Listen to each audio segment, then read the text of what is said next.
السلام علیکم ورحمۃ اللہ وبرکاتہ۔ دوستو، میں سارم اشرف NSC ٹیٹ کلاسز پر آپ کا سواگت کرتا ہوں، خیر مقدم کرتا ہوں۔ اگر آپ میرے اس چینل پر نئے ہیں تو اس کو سبسکرائب کریں۔ اگر ویڈیوز اچھے لگتے ہیں تو اس کو لائک کریں، شیئر کریں، کمنٹ کریں۔ آج میں آپ کے سامنے ٹیٹ نومبر 2022 پیپر 1 لینگویج 2 اردو کے سوالات لے کر حاضر ہوا ہوں۔ چلیے دوستو، بغیر کسی تاخیر کے اپنے اس سیشن کی شروعات کرتے ہیں، جس میں ہم کو 30 سوالات حل کرنے ہیں۔ ایک ایک کر کے ہم سوالات کو حل کرتے ہیں۔ سب سے پہلے ہمارے سامنے ایک بہترین اقتباس ہے، اس سے پہلے ہم سوالات کو پڑھتے ہیں۔ 121 نمبر سوال ہے، رضیہ سلطان نے حکومت کے اختیار کو کتنے امیروں میں بانٹا؟ 20 امیروں میں، 10 امیروں میں، صرف 2 امیروں میں، 40 امیروں میں؟ چلیے دیکھتے ہیں اقتباس کو۔ رضیہ سلطان باقاعدہ دربار لگاتی تھی، اس نے برابری اور بھائی چارے کو عام کیا۔ رضیہ سلطان نے حکومت کے اختیارات کو 40 امیروں میں بانٹا۔ حکومت کے اختیارات کو 40 امیروں میں بانٹا، جن سے وہ ملکی معاملات میں مشورہ کرتی تھی۔ تو کتنے امیروں میں؟ 40 میں، یعنی آپ کا 4 نمبر آپشن جو ہے وہ صحیح ہو جائے گا۔ 122 نمبر کوشچن ہے دوستو، رضیہ کو تخت سے اتارنے کی سازش کس نے کی؟ عوام نے، رکن الدین نے، ترک امیروں نے، یاقوت نے؟ چلیے اقتباس کو دیکھتے ہیں کہ اقتباس کیا کہہ رہا ہے۔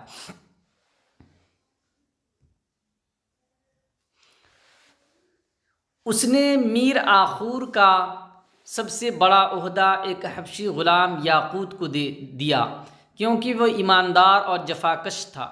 یہ اہم عہدہ اب تک صرف ترک امیروں کو ملتا تھا۔ یہ بات ترک امیروں کو پسند نہیں آئی، انہوں نے رضیہ کو تخت سے اتارنے کی سازش کی۔ کس نے؟ ترک امیروں نے رضیہ کو تخت سے اتارنے کی سازش کی۔ آپ سے یہ پوچھا جا رہا ہے کہ رضیہ کو تخت سے اتارنے کی سازش کس نے کی؟ تو 3 نمبر آپشن یعنی ترک امیروں نے۔ 123 نمبر ہے، دلی میں کس کو تخت پر بیٹھایا گیا؟ ترک امیروں میں سے کسی کو، رضیہ کے بھائی بہرام کو، حبشی غلام یاقوت کو، کسی کو نہیں۔ تو دلی میں کس کو تخت پر بیٹھایا گیا؟ چلیے اقتباس کو دیکھتے ہیں کہ اقتباس کیا کہہ رہا ہے۔ اقتباس کو دیکھتے ہیں کیا کہہ رہا ہے کہ انہوں نے رضیہ کو تخت سے اتارنے کی سازش کی اور بھٹنڈا کے گورنر التونیا کو بہکا کر بغاوت کرا دی۔ جب وہ بغاوت کو کچلنے کے لیے پنجاب میں بھٹنڈا پہنچی تو اس کے سپاہی طویل سفر اور گرمی سے پریشان ہو چکے تھے۔ اگرچہ دونوں فوجوں میں زبردست مقابلہ ہوا، مگر رضیہ کی فوج کو ہتھیار ڈالنے پڑے، وہ قید کر لی گئی۔ ادھر دلی میں سازشیوں نے رضیہ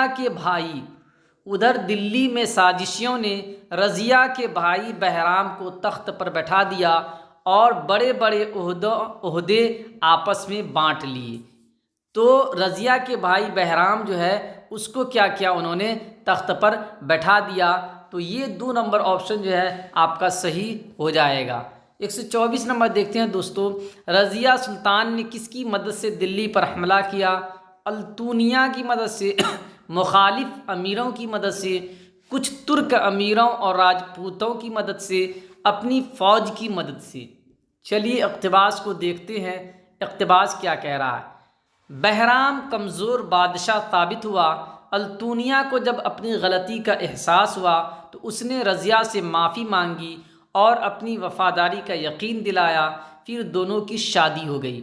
اب رضیہ اور التونیا نے دلی کا تخت واپس لینے کا ارادہ کیا۔ انہوں نے کچھ ترک امیروں اور راجپوتوں کی مدد سے دلی پر حملہ کیا۔ انہوں نے کچھ ترک امیروں اور راجپوتوں کی مدد سے دلی پر حملہ کیا۔ تو رضیہ سلطان نے کس کی مدد سے دلی پر حملہ کیا؟ تو کچھ ترک امیروں اور راجپوتوں کی مدد سے۔ 125 نمبر سوال ہے دوستو، اس جنگ میں کس وجہ سے رضیہ کو شکست ہوئی؟ شاہی فوج کے ہتھیار بہتر اور فوج بڑی تعداد میں تھی۔ شاہی فوج کے ہتھیار بہتر اور فوج بڑی تعداد میں تھی۔ التونیا نے اس کا ساتھ چھوڑ دیا۔ رضیہ بیمار ہو گئی تھی۔ رضیہ کے پاس ہتھیار اچھے نہیں تھے۔ چلیے اقتباس کو دیکھتے ہیں کہ اقتباس اس سلسلے میں کیا کہہ رہا ہے۔ مخالف امیروں نے سوچا کہ رضیہ دلی میں بڑی مقبول ہے، اگر اس کی فوجیں یہاں پہنچ گئی تو اس کے مددگار اٹھ کھڑے ہوں گے، اس لیے جنگ دلی سے دور ہونی چاہیے۔ چنانچہ بہرام کی فوج نے رضیہ کو راستے ہی میں روک لیا۔ شاہی فوج تعداد میں زیادہ تھی اور اس کے پاس بہتر ہتھیار بھی تھے۔ شاہی فوج تعداد میں زیادہ تھی اور اس کے پاس بہتر ہتھیار بھی تھے، یعنی آپ کا 1 نمبر آپشن جو ہے یہ صحیح جواب ہو جائے گا کہ اس جنگ میں کس وجہ سے رضیہ کو شکست ہوئی؟ اس لیے کہ شاہی فوج کے ہتھیار بہتر اور فوج بڑی تعداد میں تھی، اس لیے ان کی شکست ہو گئی۔ 126 نمبر دوستو کہہ رہا، رضیہ نے کتنے سال حکومت کی؟ 1 سال، 3.5 سال، 6 سال، 5 سال؟ اس سوال کا جواب دوستو آپ کو اقتباس میں نہیں ملے گا، اس کا جواب 3.5 سال ہے۔ چلیے اب یہاں پہ پھر ایک اقتباس ہے، اس کو ہم کو پڑھ کے کیا کرنا ہے؟ جواب دینا ہے۔ چلیے سب سے پہلے سوالات کا سلسلہ شروع کرتے ہیں۔ ہمارے خیالات کا پیرو کون ہے؟ عمل، سچائی، زندگی، علم۔ چلیے دیکھتے ہیں اقتباس کیا کہہ رہا ہے۔ ہماری خوشی اور ناخوشی بلکہ خود ہماری ہستی خیال کے تابع ہے۔ ہم کیا ہیں؟ ہے نا، ہم کیا ہیں؟ سر سے پاؤں تک خیال کے پتلے ہیں۔ کائنات میں خیال سب سے بڑی قوت ہے اور جس چیز کا نام عمل ہے وہ اس کا پیرو ہے۔ تو عمل کس کا پیرو ہے؟ خیال کا۔ کس کا پیرو ہے دوستو؟ ہمارے خیالات کا پیرو کون ہے؟ تو عمل ہے۔ کون ہے دوستو؟ عمل ہے، یعنی 1 نمبر آپشن آپ کا 127 کا ہو جائے گا۔ 128 کا کہہ رہا دوستو کہ کامیابی کا راز کس میں مضمر ہے، یعنی چھپا ہوا؟ پرجوش خیالات میں، نشاط انگیز خیالات میں، ہمت شکن خیالات میں، ہمت افزا خیالات میں۔ چلیے اقتباس کو دیکھتے ہیں کہ اقتباس کیا کہہ رہا ہے۔ جہاں تک ہم نے پڑھا تھا اسی سے آگے پڑھیں گے۔ جو سائے کی طرح اس کے جلوں میں چلنا اپنے لیے باعث فخر جانتا ہے، ہر خیال اپنے موافق خیال کو اپنی طرف کھینچتا ہے۔ ہمت افزا خیالات میں کامیابی کا راز مضمر ہے اور ہمت شکن خیالات نامرادی اور ناکامی کے لیے ذمہ دار ہے۔ تو ہمت افزا خیالات میں کامیابی کا راز مضمر ہے، یعنی کامیابی کا راز کس میں مضمر ہے؟ تو ہمت افزا خیالات میں، یعنی 4 نمبر آپشن جو ہے وہ آپ کا صحیح آنسر ہو جائے گا۔ 129 نمبر ہے دوستو، کون شخص ثابت قدم ہوتا ہے؟ جو دن رات محنت کرتا ہے، جو محض ہمت ہی رکھتا ہے، جو محنت اور کوشش سے جی نہیں چراتا۔ چوتھا ہے جو بہت کوششیں کرتا ہے۔ 129 نمبر۔ چلیے دیکھتے ہیں کون شخص جو ہے ثابت قدم رہتا ہے۔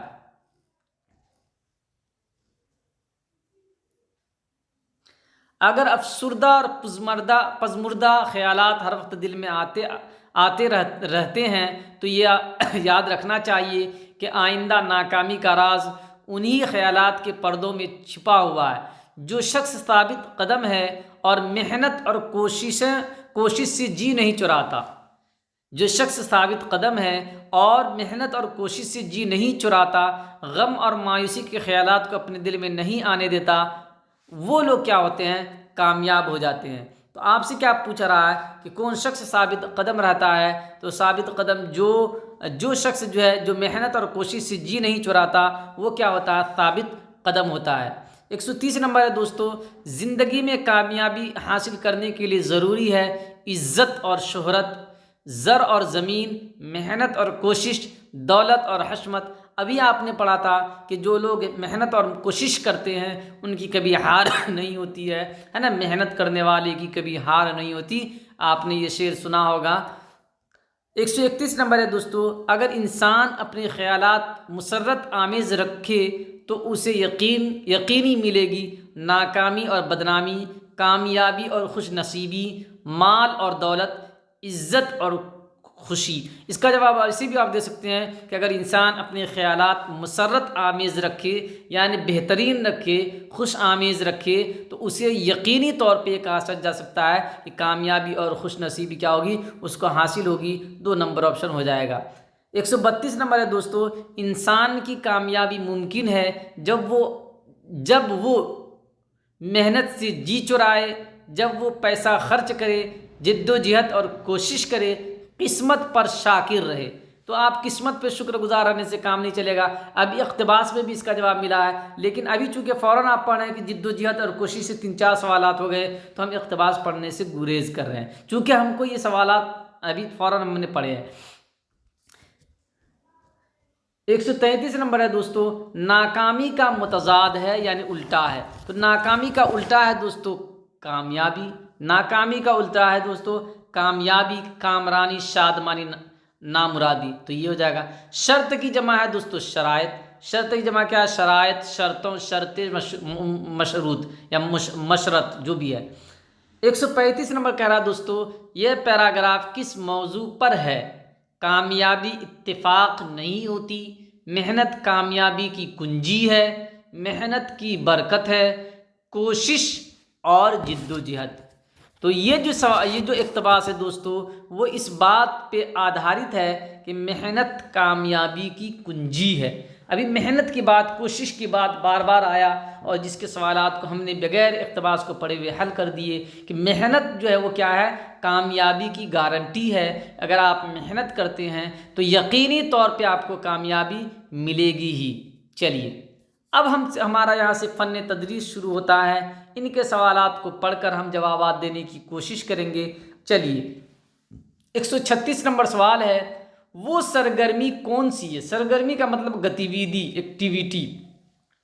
وہ سرگرمی کون سی ہے جس میں بچہ پڑھنے کی دلچسپی کو نہ چھوڑے، یعنی اس کی دلچسپی برقرار رہے؟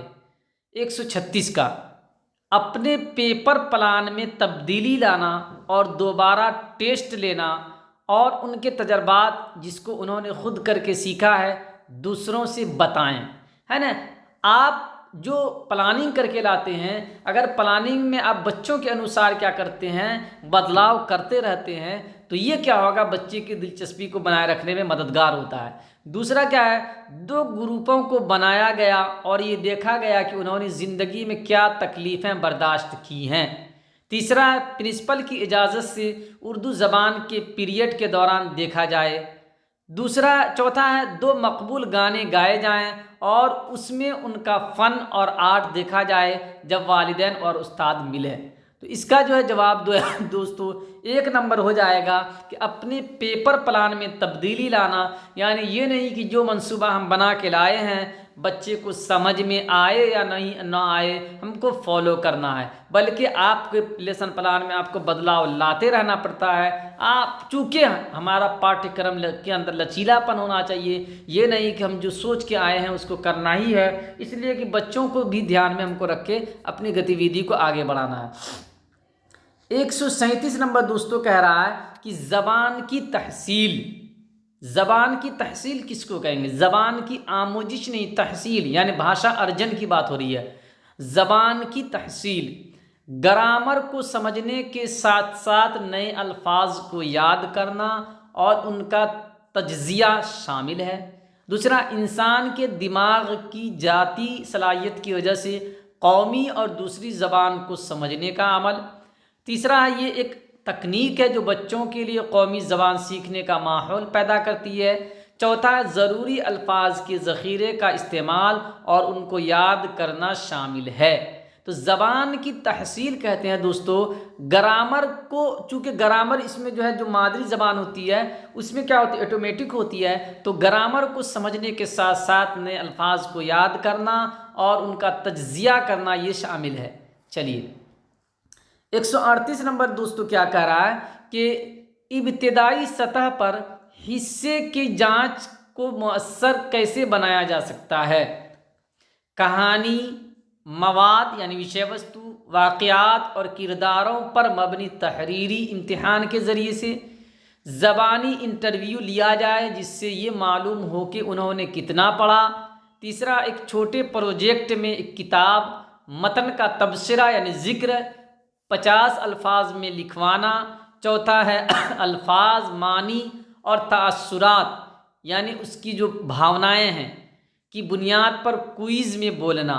تو 138 کا جو ہے دوستو جو مؤثر جانچ ہوگی اس میں کیا ہوگا، کہانی، مواد، واقعات اور کرداروں پہ مبنی تحریری امتحان جو لیں گے تو اس سے کیا ہوگا کہ اس بہترین طریقے سے بچے کا مولیانکن ہوگا۔ 139 نمبر دوستو کہہ رہا ہے کہ نصاب کو بناتے وقت کس تسلسل کو برقرار رکھنا ہوتا ہے؟ جب ہم نصاب تیار کرتے ہیں، نصاب کو بناتے ہیں، کریکولم کو، سلیبس کو، تو کس چیز کو دھیان میں رکھنا ہوتا ہے؟ جس کا تسلسل، جس کا جڑاؤ باقی رہے۔ متن کا انتخاب کرنا، آموزش کے تجربات، جانچ کی ضرورت، بنانے کے مقاصد اور جانچ، ان چیزوں کو دھیان میں رکھنا ہوتا ہے۔ دوسرا ہے تجزیہ کی ضرورت، بنانے کے مقاصد، متن کا انتخاب، آموزش کے تجربات، جانچ۔ تیسرا ہے بنانے کے مقاصد، جانچ کی ضرورت، جانچ، متن کا انتخاب، آموزش کے تجربات۔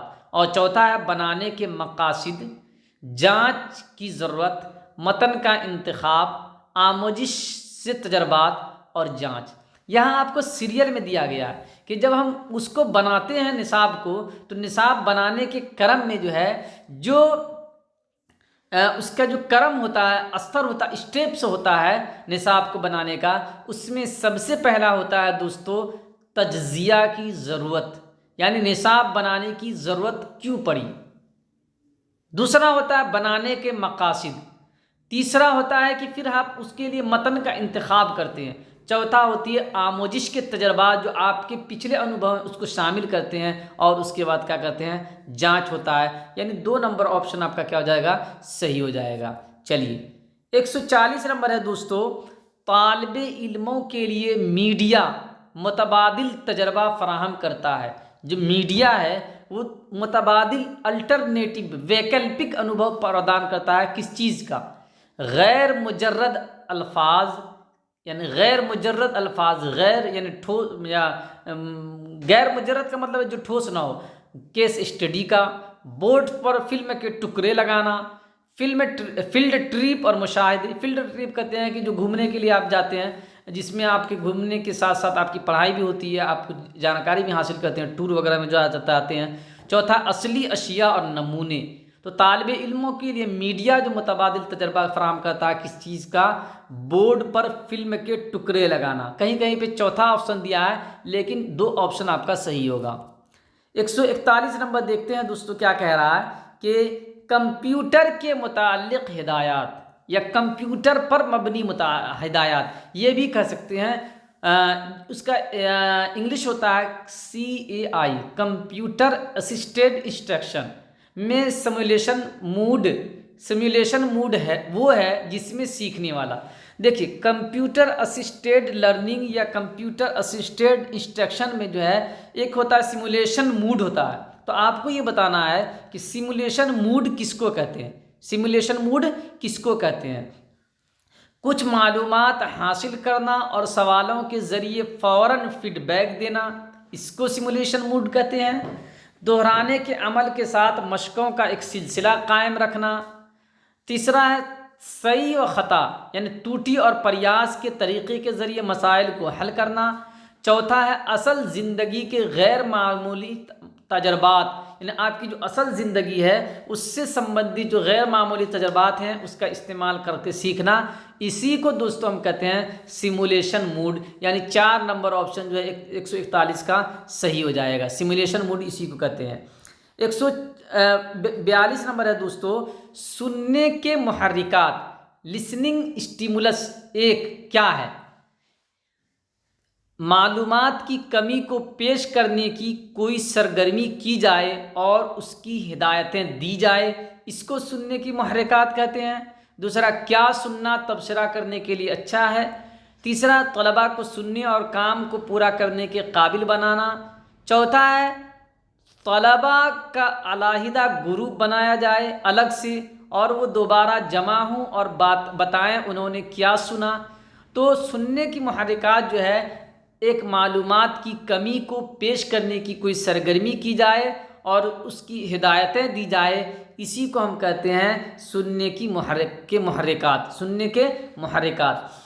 143 نمبر دوستو ہے، 143 نمبر ہے کہ تبادلہ خیال۔ تبادلہ خیال کا مطلب ہوتا ہے اپنی ابھیویکتی کو بیان کرنا، اپنی ابھیویکتی کو پیش کرنا۔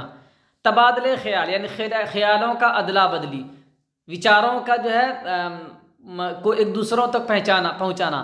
تبادلہ خیال کا عمل بولنے کی جانچ کے دوران شامل ہے۔ جب ہم بولنے کی جانچ کرتے ہیں تو اس دوران تبادلہ خیال کا عمل شامل ہے۔ کسی اسکول یا اس کے ماحول کو غیر رسمی طور پر بیان کرنا، دوسروں کے ساتھ ٹیلی فون پر بات کرنا۔ تیسرا ہے دو یا زیادہ چیزوں، مقامات، واقعات کے باہمی تعلق کو جانچنے والوں کے سامنے واضح کرنا۔ اور چوتھا ہے مطلب کو سمجھانے کے لیے باری باری بولنا اور دوسروں کو موقع دینا۔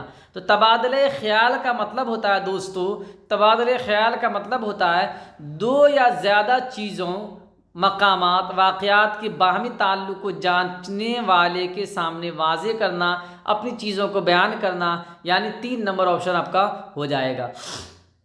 144 نمبر دیکھیے دوستو کیا کہتا ہے، لکھنے میں ریٹرائیول اسکل مہارتیں ہیں، یعنی اسی کو انگلش میں وہی اسی طرح کر دیا گیا ہے۔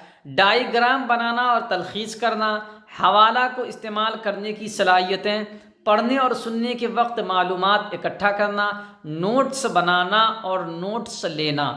تو ریٹرائیول اسکل جو ہوتا ہے وہ کہتے ہیں ڈائیگرام بنانا اور تلخیص کرنا، یعنی بہت ساری باتوں کو کم وقت میں اور آسانی کے ساتھ پیش کرنا، اسی کو ہم کیا کہتے ہیں، ریٹرائیول اسکل کہتے ہیں۔ ڈائیگرام بنانا، ڈائیگرام وغیرہ بناتے ہیں نا کسی چیز کو سمجھانے کے لیے، مان لیجیے اس میں کی 3 قسمیں آپ کو سمجھانی ہے تو آپ ڈائیگرام بنا کے سمجھاتے ہیں، یا خلاصہ بیان کر کے جو ہے آپ سمری کر کے جو ہے سمجھاتے ہیں۔ تو یہ 1 نمبر آپشن آپ کا کیا ہو جائے گا، صحیح آنسر ہو جائے گا۔ لکھنے میں ریٹرائیول مہارتیں جو ہیں وہ ہے ڈائیگرام بنانا اور تلخیص کرنا، جو 4 آپشن دیا گیا اس میں سے یہ ہو جائے گا۔ 145 نمبر دوستو ہے کہ گرامر کے کھیل طلباء کی بیداری کو فروغ دیتے ہیں۔ جو کھیل کے ذریعے گرامر سکھاتے ہیں یہ طلباء کی کون سی بیداری کو فروغ دیتے ہیں، وکاس کرتے ہیں۔ ایک دی ہوئی سرگرمی کو مل جل کر مکمل کریں، جب استاد کلاس کو کنٹرول کرے تو اس کے مطلب کو سمجھیں اور محسوس کریں۔ تیسرا، دیے ہوئے مرکزی خیال یعنی مکھیہ وچار پر ایک دوسرے کو بتائیں اور سمجھائیں۔ چوتھا ہے جو انہوں نے پڑھا ہے اس کو غور سے سوچیں۔ تو گرامر کے کھیل کے طلباء کی بیداری کرنے کا جو ہے یہ اس میں کیا ہوتا ہے کہ ایک دی ہوئی سرگرمی کو مل جل کر مکمل کریں، یہی چیز تو ہوتا ہے۔ گرامر کے کھیل طلباء کی بیداری کو فروغ دیتے ہیں کس چیز میں، ایک دی ہوئی سرگرمی کو مل جل کر مکمل کرنے میں جو گرامر کے کھیل ہیں وہ طلباء کے اندر بیداری پیدا کرتے ہیں۔ 146 نمبر ہے دوستو، نوم چومسکی کی گہری ساختوں کا مطلب ہے کہ ایک، یعنی گہری ساختوں کی بات جو ہے نوم چومسکی کرتے ہیں، اس کا مطلب کیا ہے۔ منتقل 146 نمبر، منتقل ہونے، ٹرانسفر، منتقل کا مطلب ٹرانسفر، منتقل ہونے والی گرامر کے ذریعے متقابلی لسانیات کی دلچسپی بڑھانا۔ دوسرا ہے اردو زبان دنیا میں عام طور پر پسند کی جانے والی زبان ہے، یہ مراد ہے گہری ساختوں کا 146 کا۔ تیسرا ہے تمام زبانوں کی گرامر ایک ہے، ان کی اندرونی ساخت ایک ہے اور وہ ظاہری طور پر الگ الگ نظر آتی ہے۔ چوتھا ہے گرامر کے اصول سیکھنے کے لیے گہرا مطالعہ،